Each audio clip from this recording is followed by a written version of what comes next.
잠깐요. 지금 여러분 손 안에 있는 초콜릿, 혹시 그거 아세요? 그 초콜릿이 불과 몇백 년 전만 해도 유럽에서 공식적으로 금지된 물건이었다는 거, 그것도 그냥 금지가 아니에요. 이걸 마시면 성욕이 폭발한다. 이건 사탄이 인간의 이성을 무너뜨리기 위해 만든 음료다. 이 말을 한 게 인터넷 괴담이 아니라 실제 성직자들이었고 학자들이었고 심지어 교회 지도부였습니다. 손을 덜덜 떨면서 초콜릿 금지령을 내린 거예요. 와, 초콜릿이요. 지금 편의점에서 1,500원에 집어드는 그 초콜릿. 한국인이라면 그냥 웃고 넘기기엔 이 이야기 생각보다 훨씬 깊습니다. 그리고 끝에 가면 여러분 절대 그냥 못 웃을 거예요.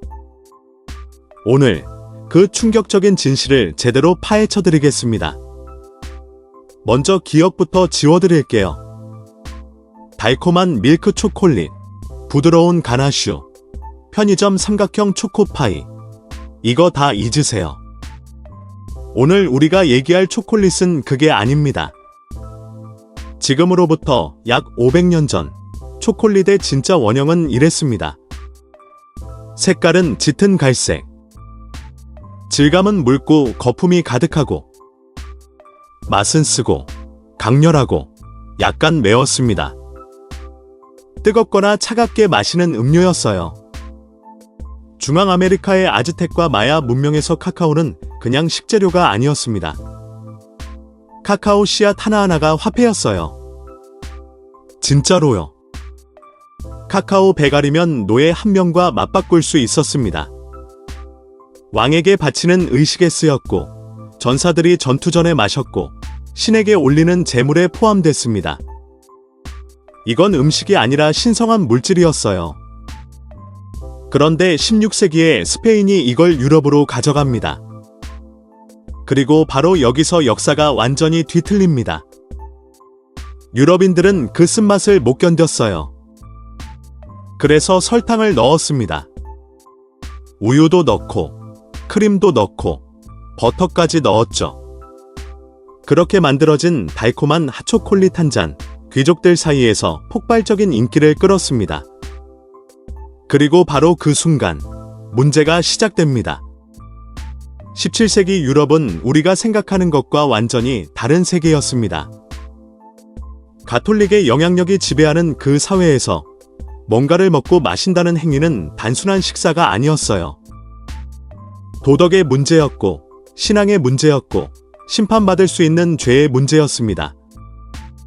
금식일이라는 게 있었거든요. 특정 날에는 음식을 자제하고 육류와 기름진 것을 피해야 했어요. 몸을 약하게 만들어야 영혼이 강해진다는 논리였습니다. 지금 우리 한국인 입장에서 보면 조금 이해하기 어렵죠? 근데 그 시절 사람들한테는 이게 목숨보다 중요한 규칙이었어요. 그런데 하필 그 금식일에 귀족들이 핫초콜릿을 마시기 시작한 겁니다. 당시 핫초콜릿이 얼마나 강력했냐고요? 크림에 버터에 설탕이 듬뿍 들어간 그 음료 한 잔은 지금으로 치면 칼로리 폭탄이었어요. 마시면 몸이 따뜻해지고 기분이 올라가고 에너지가 솟아났습니다. 딱 요즘 에너지 드링크 2캔 마신 느낌이요. 그러자 성직자들이 뒤집어졌습니다. 한쪽에서 이렇게 외쳤어요. 이건 음식이야. 금식일에 이걸 마시는 건 계율을 어기는 거라고. 반대편에서는 이렇게 맞받아쳤죠. 아니, 이건 액체야. 액체는 물과 같은 거고, 물은 금식 중에도 허용되잖아. 초콜릿도 마찬가지야. 한국인이라면 웃음이 나오는 논쟁이죠. 근데 이게 진짜로 심각했습니다. 무려 학자들이 논문을 썼고, 성직자들이 공식 의견을 발표했고, 교황에게까지 판결을 요청했어요. 왜냐고요? 이 판단이 틀리면 수백만 신자들이 자기도 모르게 종교적 죄를 짓고 있다는 결론이 나오니까요. 이게 초콜릿 한 잔 때문에 벌어진 일입니다. 믿어지세요? 자, 이제 진짜 충격적인 부분입니다. 음식이냐 음료냐 논쟁은 그냥 시작에 불과했어요. 이보다 훨씬 더 심각한 이유가 초콜릿을 금지하려는 세력에게 있었습니다. 카카오에는 테오브로민과 카페인이 들어있습니다. 이 성분들이 가벼운 자극 효과를 냅니다. 설탕과 결합하면 기분이 좋아지고 각성 상태가 되고 아주 약한 흥분감이 생기죠.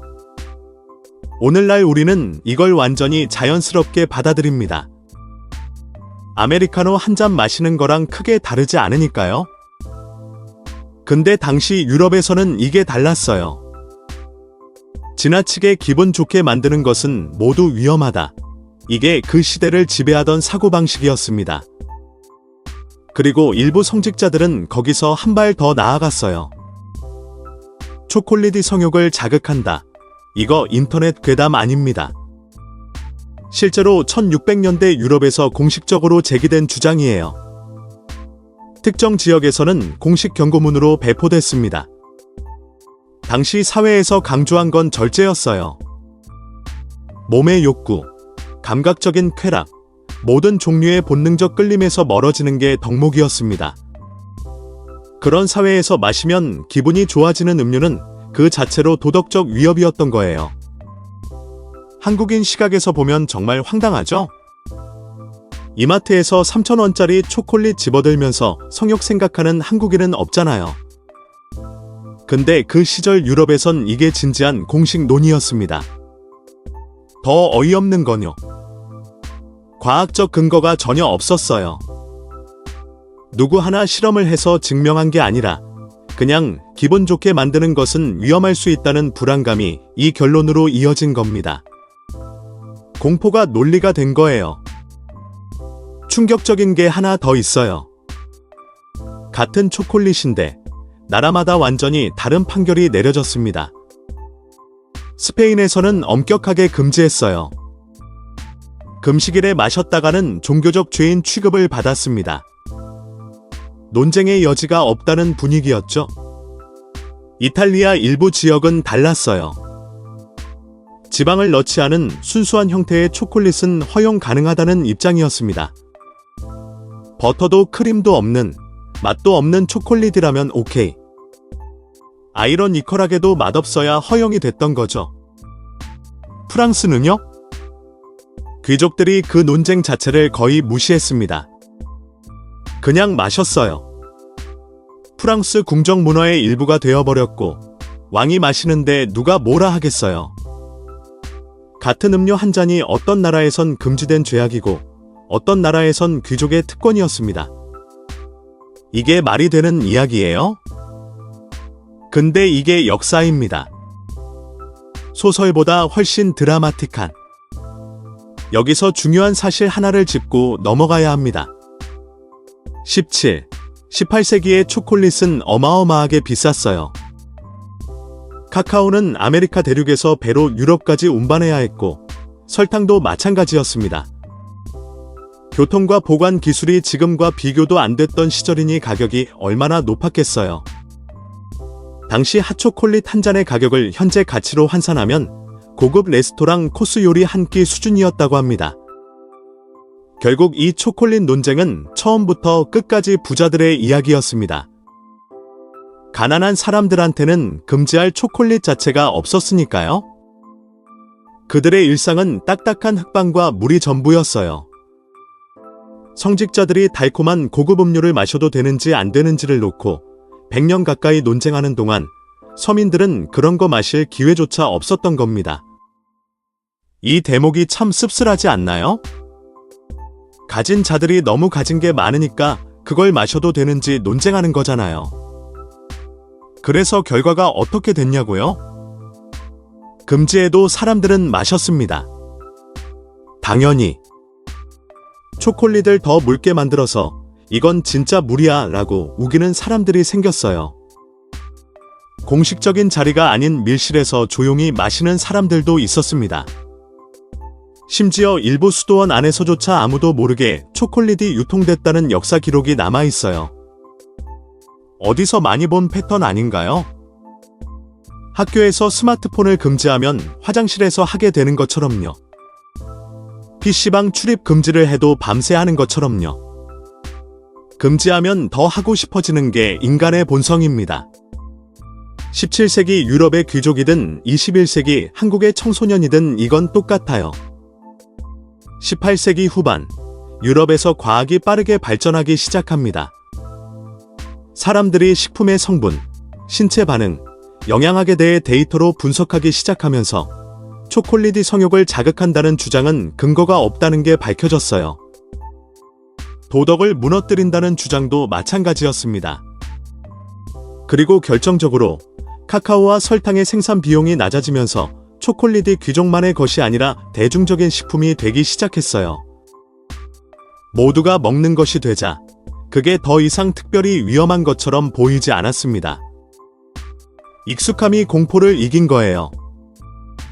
19세기에는 고체 형태의 초콜릿바가 등장하면서 완전히 다른 존재로 변신합니다.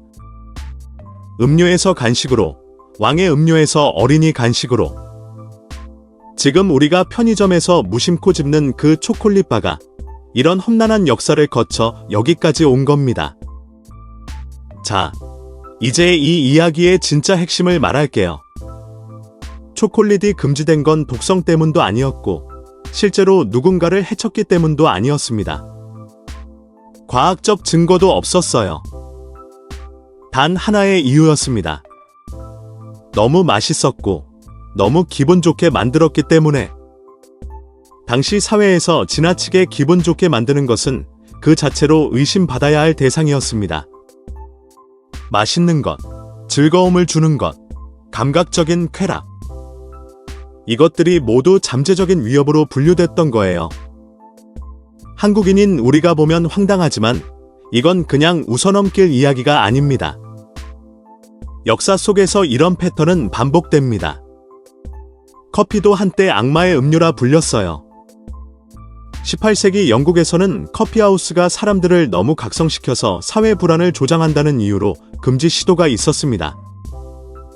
담배는 반대로 16세기의 만병통치약이라고 의사들이 처방했었어요. 지금은 정반대잖아요. 무언가가 사람들을 기분 좋게 만들면 먼저 의심받고 나중에야 받아들여진다. 역사가 우리한테 반복해서 보여주는 패턴이에요. 초콜릿은 그중 가장 달콤한 사례였습니다. 낡은 규칙에 걸린 너무 달콤한 희생양이었죠. 다음에 초콜릿을 집어들 때 한번 생각해보세요. 이 작은 한 조각이 학자들의 논쟁과 성직자들의 금지령과 귀족들의 밀실향락을 거쳐 여기까지 왔다는 거려. 그리고 사실 이 이야기의 진짜 교훈은 초콜릿이 아닙니다. 우리가 위험하다, 나쁘다, 금지해야 한다고 판단할 때 그 근거가 실제 데이터인지 아니면 그냥 불안감인지를 돌아봐야 한다는 겁니다. 몇백 년 전 사람들도 자기들이 틀렸다고 생각하지 않았어요. 확신을 가지고 초콜릿을 금지했고 확신을 가지고 경고를 날렸습니다. 근데 역사는 그들이 틀렸다고 증명했어요. 지금 우리는 어떤가요? 오늘 이 영상이 흥미로우셨다면 구독 버튼과 좋아요 꼭 눌러주세요. 알림 설정까지 하시면 이런 놀라운 역사와 문화 이야기 절대 놓치지 않으실 수 있습니다. 댓글로도 여러분 생각 알려주세요. 초콜릿이 성욕 자극 때문에 금지됐다는 거 오늘 처음 알게 되셨나요? 친구한테 바로 보내고 싶으신 분저만 그런 건 아니겠죠? 같이 놀랍시다.